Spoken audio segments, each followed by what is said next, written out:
Go yard. I got so much motherfucking design on right now. Break it down, bring it back, make it clap. I got 3 old thoughts, new guap, where that thing. Bitches on my line, and you know. Baik, Assalamualaikum warahmatullahi wabarakatuh.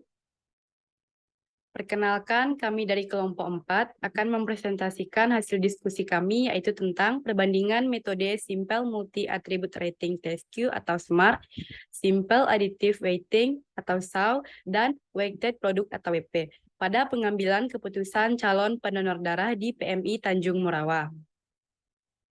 Kami kelompok 4 yang beranggotakan, yaitu Abilia Amanda, Haryati Ainunisa, Mutia Sakdia, dan saya sendiri Anice Kartika Putri.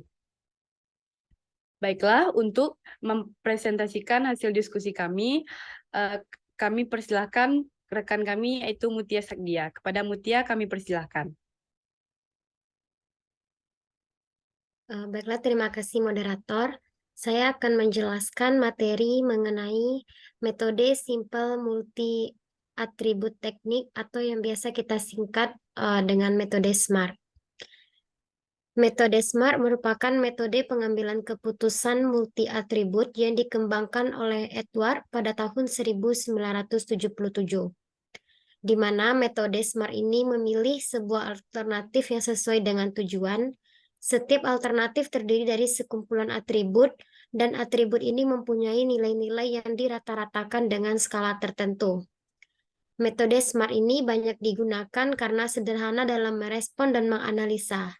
Analisa yang transparan sehingga memberikan pemahaman yang dapat diterima oleh pembuat keputusan.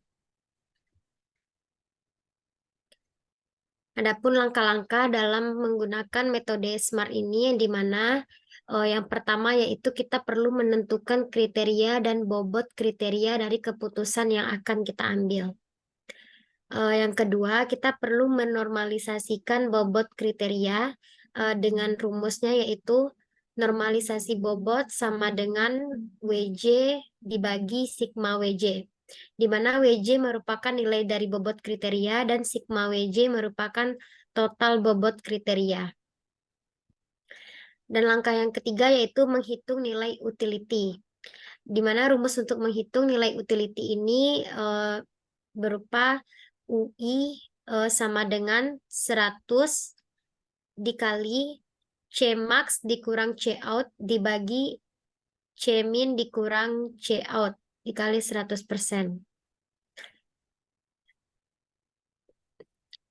Dan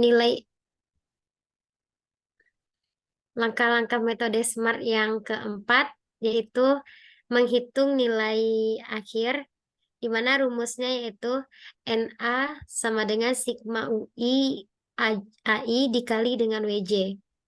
Dan yang kelima yaitu melakukan perankingan alternatif dengan mengurutkan hasil nilai akhir dari tertinggi ke yang terendah.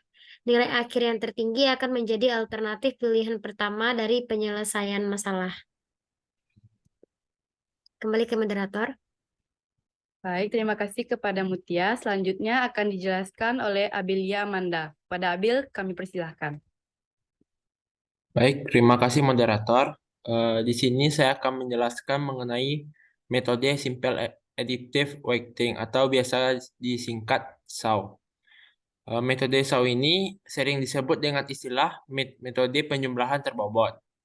Dan metode SAW ini konsep dasarnya yaitu mencari penjumlahan terbobot dari rating kinerja setiap alternatif pada semua atribut. Metode SAW ini efisien untuk proses pengambilan keputusan karena memiliki waktu perhitungan yang sangat singkat. Baik, kita masuk kepada langkah-langkah untuk metode SAW ini. Ya, langkah yang pertama kita menentukan kriteria dan bobot dari permasalahan tersebut. Langkah yang kedua yaitu menghitung nilai normalisasi matriks. Di sini RIJ sama dengan untuk yang pertama itu XIJ dibagi maksimum I dikali XIJ. Di sini untuk jika J sama dengan atribut keuntungan atau biasa disebut benefit. Lalu min I XIJ dibagi XIJ jika J sama dengan atribut biaya atau cost. RIJ di sini merupakan rating kinerja ternormalisasi dari alternatif AI pada atribut CJ.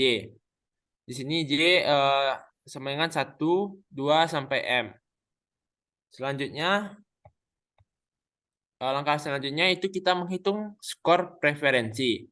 Di mana untuk skor preferensi ini biasa ditulis VI sama dengan sigma J sama dengan 1 sampai N WJ RIJ.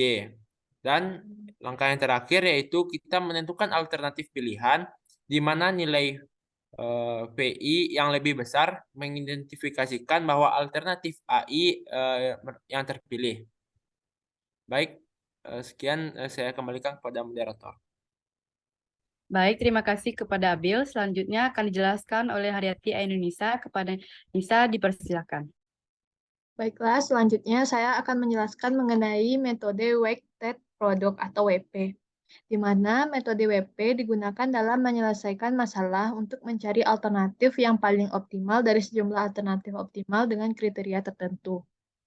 Metode WP ini menggunakan teknik perkalian untuk menghubungkan rating atribut, di mana rating dari tiap atribut harus dipangkatkan terlebih dahulu dengan atribut bobot yang bersangkutan. Adapun langkah-langkah dari metode WP yang pertama yaitu memberikan nilai setiap alternatif atau AI pada setiap kriteria atau CJ. Kemudian yang kedua melakukan normalisasi atau perbaikan bobot untuk menghasilkan nilai sigma WJ sama dengan 1, di mana untuk menghasilkan sigma WJ sama dengan 1 tersebut kita bagi WJ-nya dibagi dengan sigma dari WJ tersebut. Kemudian yang ketiga kita menentukan kategori dari masing-masing kriteria apakah termasuk ke dalam kriteria keuntungan atau kriteria biaya. Dan yang keempat yaitu menghitung nilai vektor S dengan rumus sebagai berikut ini. Lanjut, yang kelima, langkah selanjutnya yaitu menghitung nilai vektor V dengan rumus sebagai berikut, dan kemudian membandingkan nilai akhir dari vektor V tersebut dan menentukan nilai urutan alternatif terbaik yang akan menjadi sebuah keputusan. Sekian dari saya kembalikan kepada moderator. Baik, terima kasih, Nisa. Selanjutnya analisis kasus yang akan dijelaskan oleh saya sendiri.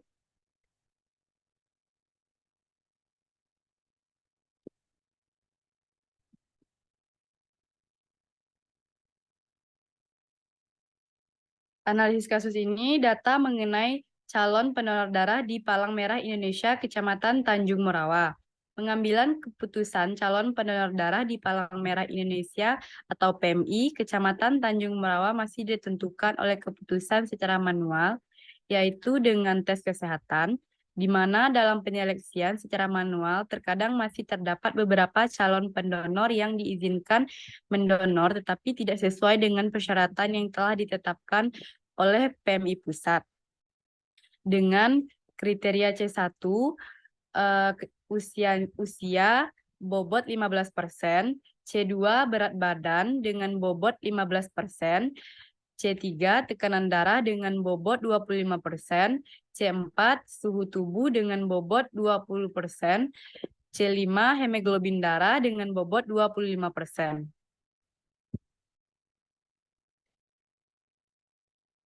Selanjutnya, data ini kami peroleh dari sumber Palang Merah Indonesia atau PMI Kecamatan Tanjung Morawa. Seperti terlihat pada slide ini, terdapat 10 alternatif nama yang ingin mendonorkan darah.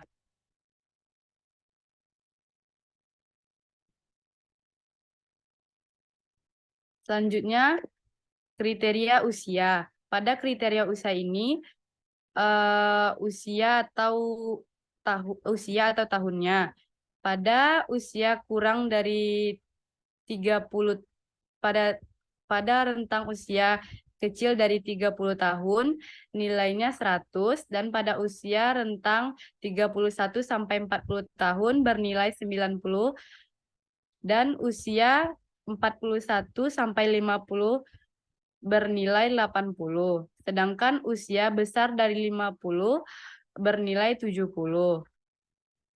Begitu juga dengan kriteria tekanan darah, kriteria berat badan, kriteria suhu tubuh, dan kriteria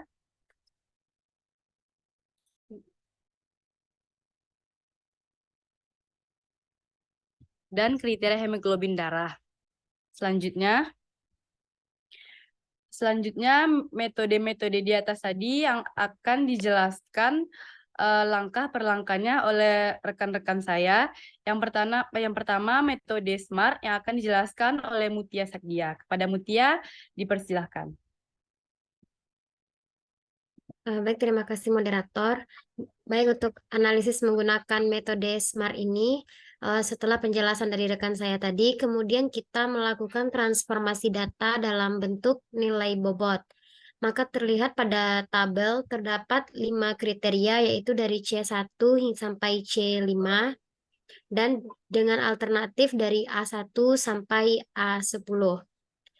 Nah, kemudian kita akan mencari nilai utility dari masing-masing alternatif dengan rumus mencari nilai utility seperti yang sudah dijelaskan tadi, yaitu UI sama dengan 100 dikali Cmax dikurang Cout dibagi Cmax dikurang Cmin kali 100%.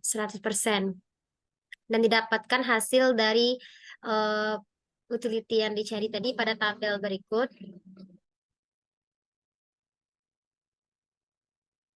Nah, lalu setelah kita mencari utility-nya, kita akan mencari nilai akhir, di mana untuk mencari nilai akhir ini yaitu U1 ini dikali dengan nilai W yaitu 0,15, lalu untuk U2 dikali dengan nilai W 0,15, untuk U3 dikali dengan W 0,25,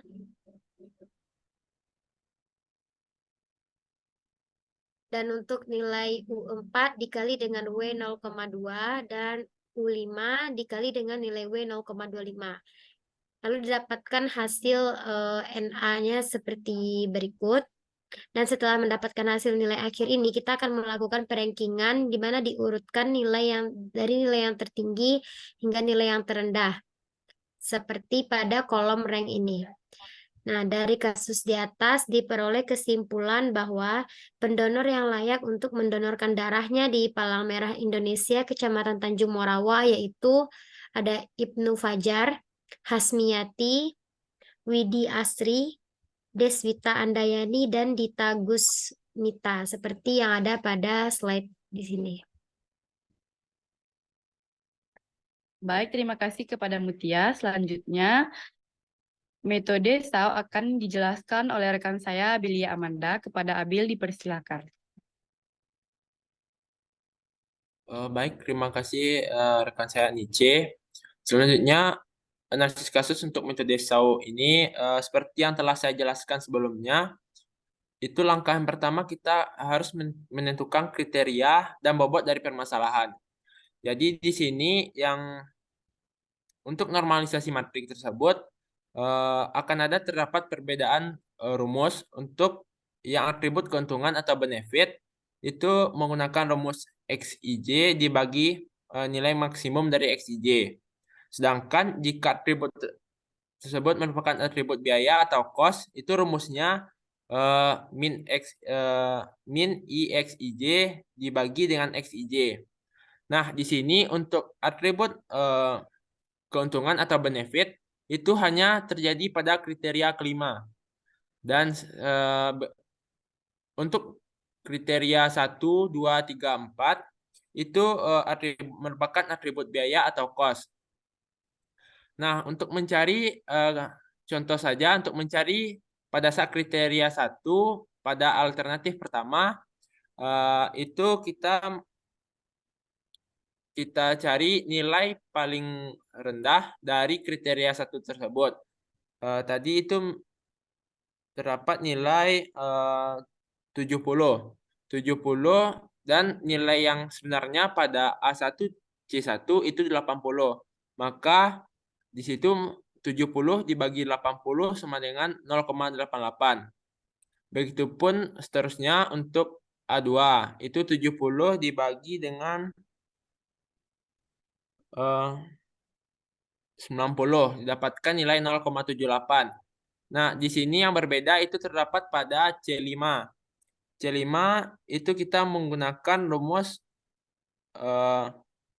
ada XIJ dibagi maksimum XIJ tersebut. Jadi, nilai dari XIJ yang C5 itu pada posisi itu didapatkan nilai 50. 50 kita bagi dengan nilai paling tinggi pada kriteria tersebut, yakninya nilai 75.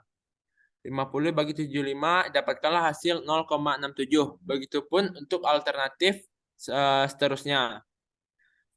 Setelah didapatkan hasil normalisasi tersebut, itu WJ merupakan pembobot dari masing-masing kriteria.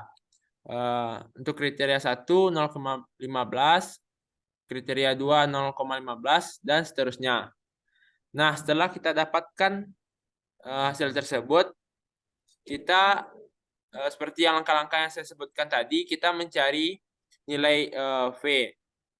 Ini menggunakan rumus dari sigma, WJ, RIJ, J dari 1 sampai dengan N. Dapatkanlah hasil sebagai berikut, seperti yang bisa teman-teman lihat pada slide kami. Nah, setelah itu kita bisa mengurutkan ranking dari nilai V terbesar. Di sana nilai yang terbesar itu pada alternatif 1, ranking kedua pada alternatif 5, dan seterusnya. Nah, dari kasus di atas, maka dapat kita simpulkan bahwa pendonor yang layak untuk mendonorkan darahnya di Palang Merah Indonesia, Kecamatan Tanjung Morawa, yaitu yang pertama Ibnu Hajar, yang kedua Paiman, yang ketiga Hasmiyanti, yang keempat Hengki Syahputra, dan yang kelima Widi Asri. Baik, sekian penjelasan dari saya kembalikan kepada moderator. Baik, terima kasih penjelasannya untuk Abil. Selanjutnya, metode WP akan dijelaskan oleh rekan saya, Haryati Indonesia. Kepada Nisa dipersilahkan. Baiklah, selanjutnya saya akan menjelaskan mengenai untuk melihat pendonor yang layak mendonorkan darahnya di PMI Kecamatan Tanjung Morawa menggunakan metode WP. Di mana dengan langkah-langkah yang setelah saya jelaskan sebelumnya tadi, yang pertama kita harus melihat dulu bobotnya sudah bernilai sama dengan 1, di mana untuk bobot dari masing-masing kriteria tersebut sudah bernilai sama dengan 1. Nah, kemudian kita melihat jenis atribut dari masing-masing kriteria tersebut, di mana setelah bagaimana yang telah dijelaskan oleh rekan saya sebelumnya, bahwa untuk kriteria C1 sampai C4 atributnya yaitu atribut biaya, dan sedangkan untuk C5 yaitu atributnya menggunakan atribut keuntungan atau benefit. Kemudian sebagaimana yang telah dijelaskan bahwa dari data tersebut kita transformasikan ke dalam bentuk nilai bobot sehingga dapat dilihat pada tabel berikut ini. Nah, selanjutnya langkah yang akan kita lakukan yaitu menghitung nilai vektor S, di mana untuk menghitung nilai vektor S ini yaitu jumlah dari pangkat masing-masing bobot yang dipangkat, masing-masing kriteria yang dipangkatkan dengan bobotnya. Nah, untuk bobot yang biaya, atribut biaya tadi dipangkatkan dengan nilai negatif, sedangkan untuk yang kriteria C5 itu pangkatnya tetap positif. Sehingga untuk alternatif pertama nilai vektor S-nya yaitu 80 dipangkatkan dengan negatif 0,15 ditambah dengan 25 dipangkatkan dengan negatif 0,15 ditambah dengan 25 dipangkatkan dengan negatif 0,25 ditambah dengan 100 dipangkatkan dengan negatif 20 dan ditambah 50 dipangkatkan dengan 0,25 sehingga diperoleh hasilnya 4,64. Begitupun dengan alternatif kedua sampai alternatif ke-10 diperoleh hasil vektor S-nya. Dan dari alternatif pertama dan ke-10 tersebut diperoleh jumlah sigma SI-nya yaitu sebesar 45,87. Kemudian langkah selanjutnya yaitu menghitung vektor V-nya dari masing-masing alternatif, di mana untuk menghitung vektor V tersebut rumusnya yaitu vektor SI pada alternatif tersebut dibagi dengan jumlah keseluruhan dari vektor S tersebut. Nah, untuk alternatif pertama diperoleh nilai vektor V-nya yaitu 4,64 dibagi dengan 45,87 diperoleh hasilnya 0,101. Begitupun untuk alternatif kedua diperoleh hasilnya 0,098 hingga alternatif ke-10 diperoleh 0,097. Nah, setelah kita memperoleh nilai vektor V-nya, maka kita ranking dari urutan nilai VI terbesar, di mana yaitu rankingnya untuk ranking pertama diperoleh pada alternatif 5 dengan nilai vektor V-nya itu sebesar 0,105 dan diikuti oleh alternatif keempat dengan VI-nya sebesar 0,104. Nah, dari kasus tersebut dapat kita peroleh kesimpulan bahwa pendonor yang layak untuk mendonorkan darahnya di Palang Merah Indonesia Kecamatan Tanjung Morawa yaitu Paiman, Hengki Syahputra, Siti Sundari, Ibnu Hajar, dan Hasmiati. Mungkin sekian dari saya kembalikan kepada moderator. Baiklah, untuk kesimpulan yang akan dijelaskan oleh saya sendiri. Untuk metode SMART, ada 5 orang yang ingin mendonorkan darah, Ibnu Hajar, Hasmianti, Windy Asri, Deswita, Adriani, dan Dita Gusmita. Untuk metode SAW, yaitu ada 5 orang juga, Ibnu Hajar, Painan, Hasmianti, Hengki Saputra, Windy Asri. Dan untuk metode WP, ada Paiman, Hengki Saputra, Siti Sundari, Ibnu Hajar, Hasmianti. Dapat disimpulkan bahwa 2 orang pendonor darah yang layak di Palang Merah Indonesia di Tanjung Morawa menggunakan metode SMART, metode SW, dan metode WP adalah Ibnu Hajar dan Hasmianti. Akan tetapi hasil keputusan berdasarkan metode Simple Multi Attribute Rating Teknik atau SMART bukan menjadi keputusan final dikarenakan keputusan tetap berada pada Palang Merah Indonesia Kecamatan Tanjung Morawa. Perhitungan menggunakan metode ini hanya untuk membantu pihak PMI Tanjung Morawa dalam menentukan calon pendonor darah dan membantu mengimplementasikan program dalam bentuk aplikasi. Sekian yang dapat disampaikan oleh kelompok kami. Kalau ada kesalahan, mohon dimaafkan. Sekian, terima kasih. Assalamualaikum warahmatullahi wabarakatuh. Bring it back, make it clap. I got 3 old thoughts, new block, where that thing. Bitches on my line, and you know